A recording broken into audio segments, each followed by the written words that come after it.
Everyone, we're Team 20 and we're going to be reviewing our strategic briefing on the Epic Games case. My name's Akshat. I'm Arena. I'm Ambika. And my name is Jacob Amajuru. Okay, so to begin, for Epic Games, we conducted a SWOT analysis to see their strengths, weaknesses, opportunities, and threats.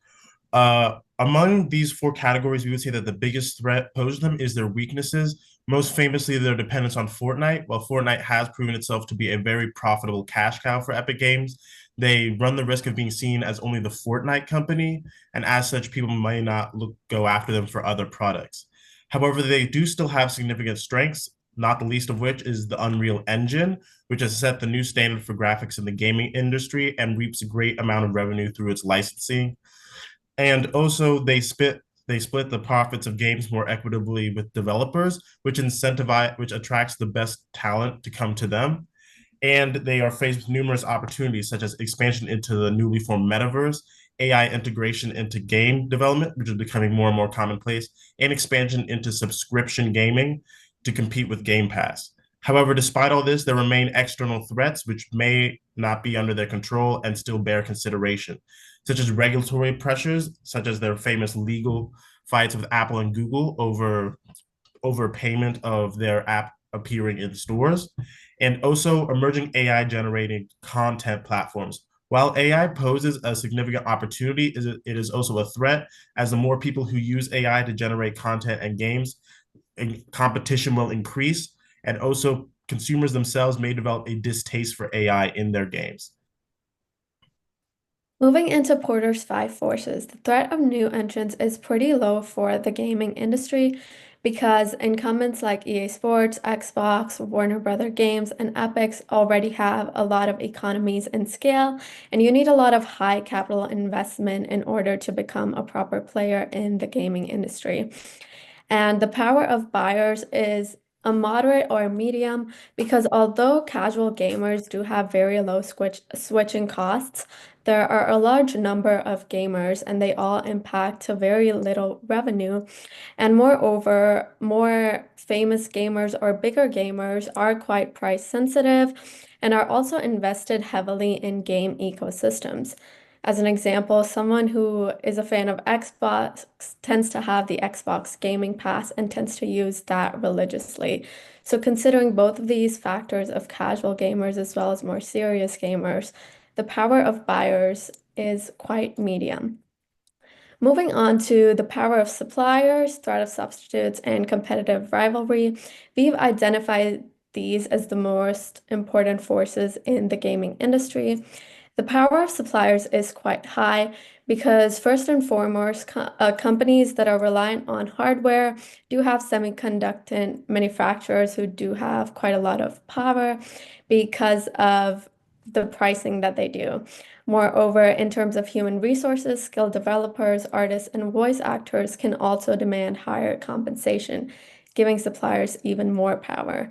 And then game companies that are reliant on licensed content like Epic Games or Warner Brothers that uses DC characters or EA Sports that uses FIFA, F1, and quite a lot of different franchises, they do have to negotiate terms with their parent companies, which can once again increase their costs and increase the power of suppliers. So we think that this is a super important force and that the power of suppliers is quite high.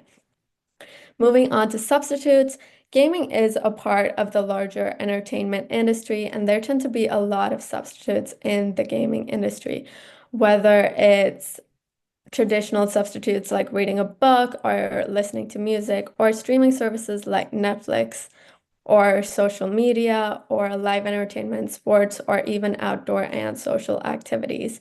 Moreover, there's almost no switching costs for some of these substitutes, making this threat quite high.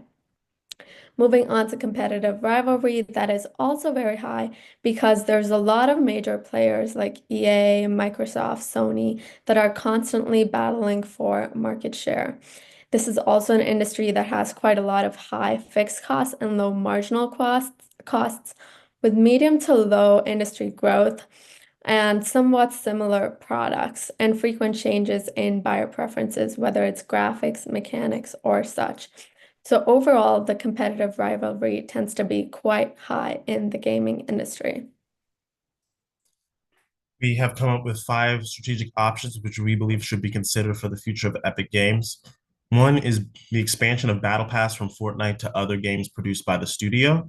Battle Pass not only increases revenue, but it also fosters user engagement. And we believe that if that engagement was spread to other games, that would help diversify Epic Games' perception in the public as being more than the Fortnite company, as people began to play other games produced by Epic Games.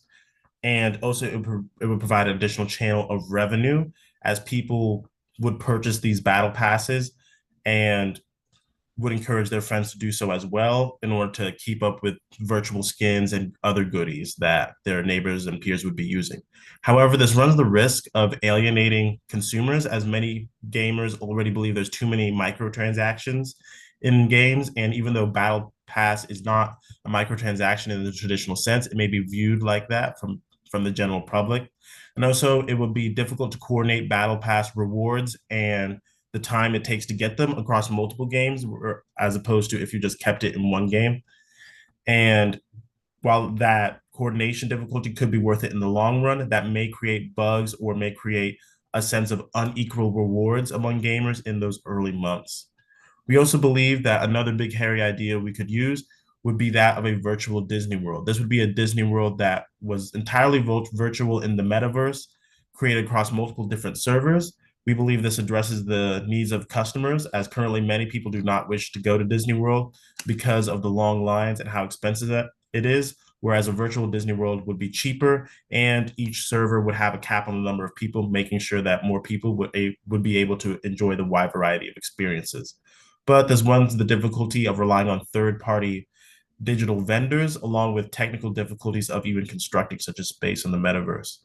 Another opportunity is the gamifying of education.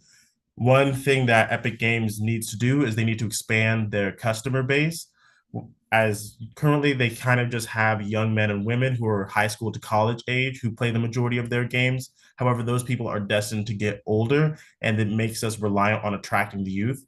However, education is something that is used by all people from K to 12 all the way through the collegiate level. So by gamifying education and making educational games, we believe we could expand the customer base and ensure that even after people grow older and their tastes in games change, they still continue to purchase from Epic Games. All right, so the recommendation that we decided to move forward with is that we want to gamify education with the new Epic Educators. Essentially, this would serve to revolutionize education by creating a gamified learning platform in the metaverse, enhancing engagement and learning outcomes for students of all ages. Importantly, our target market would be a wide variety of institutions such as corporations, universities, school districts with students of all ages, and educational platforms such as Duolingo or MasterClass, as well as individual educational influencers. So, for example, people on YouTube who make videos to help students with AP classes. And now this target market can then create content for students of all ages, which is great because it really expands Epic Games' customer base.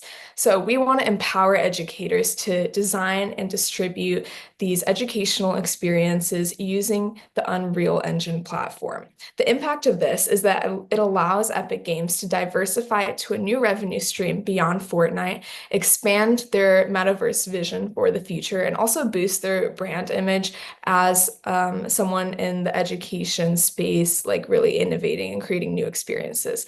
So now moving on to implementation and risks. And actually, before we start that, I want to mention that there are examples already of education being gamified successfully. So if we take Ally Bank, basically they looked at the low financial literacy rates in the US and decided to create a crossover with Animal Crossing to teach people about, stock prices, currencies, etc., which is why this is really a new burgeoning space for Epic Games to expand into. As far as implementation, you would start with kind of developing this educational platform and forming early partnerships with, a select few universities and companies. And importantly, you want to ensure multi-device compatibility. So people don't have to have, VR headsets in order to participate in these games. You can play it on, your mobile device, tablets, all that. Next, the second step would be launching a beta version and also kind of testing the platform for developers, and then taking in that user feedback and optimizing the platform. Finally, you would go on to the full launch and monetization. So we would want to create a subscription-based model for universities and schools. For example, just how, UNC pays for students to be able to have free access to the New York Times, while UNC could also pay for professors to be able to create games for their students for their individual courses. And separately, there would also be a developer revenue sharing model. So that would be for individual creators, for example, those YouTubers who come on and create educational games for anyone to be able to use.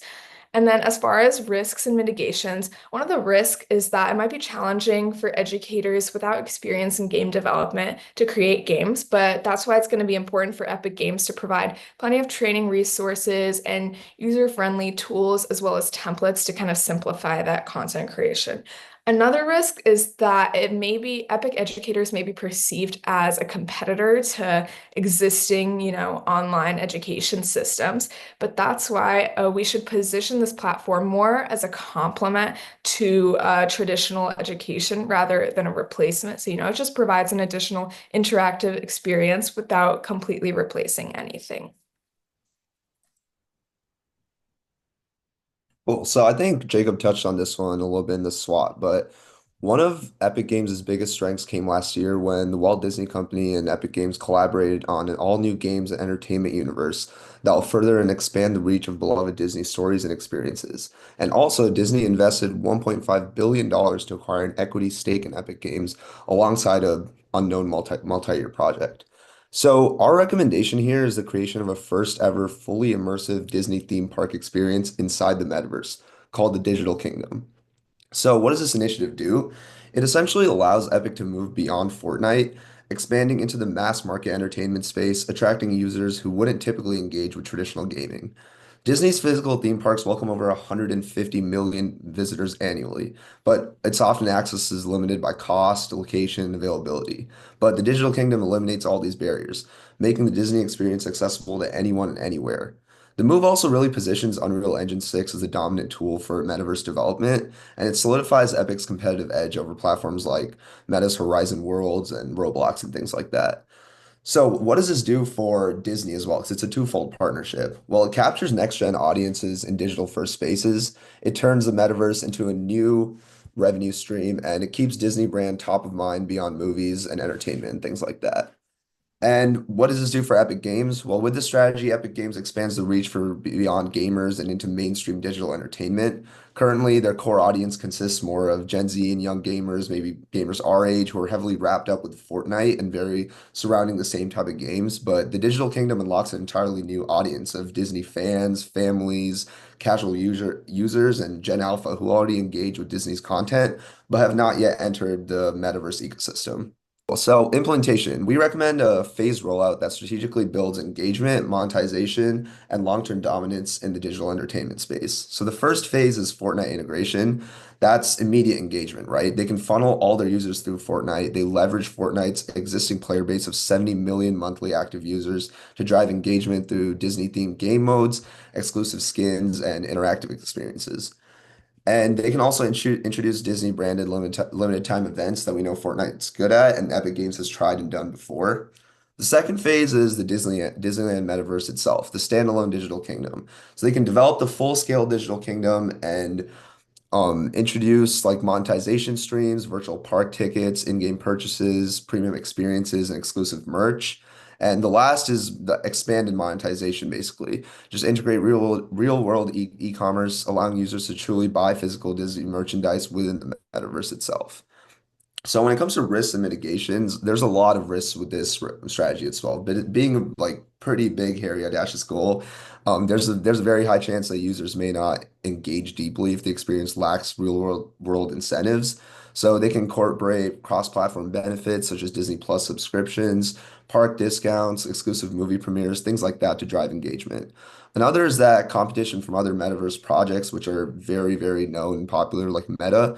And the solution here is just leverage Disney's unmatched IP portfolio. They have so much content and so much loyal fan base that they can feature exclusive content and iconic characters to create truly a one-of-a-kind metaverse experience.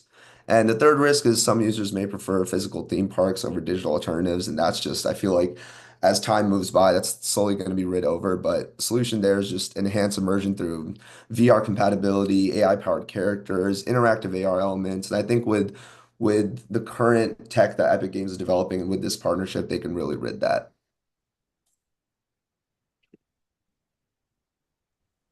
Strategic alliances are all around us, and that is the core connection that we will be making between our recommendations and what we're learning in class.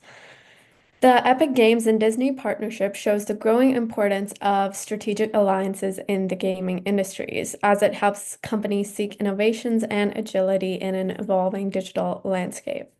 By integrating Disney's vast IP into Fortnite and the broader Epic ecosystem, this collaboration mirrors alliances like Microsoft and Activision for cloud gaming or Sony and Bungie to enhance live service game development.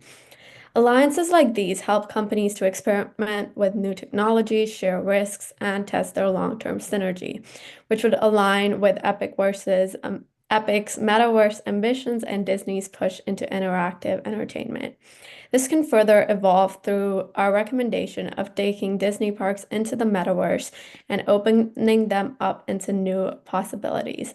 This will allow both of these giants to expand beyond their core competencies, fostering deeper engagement and setting the stage for future innovation.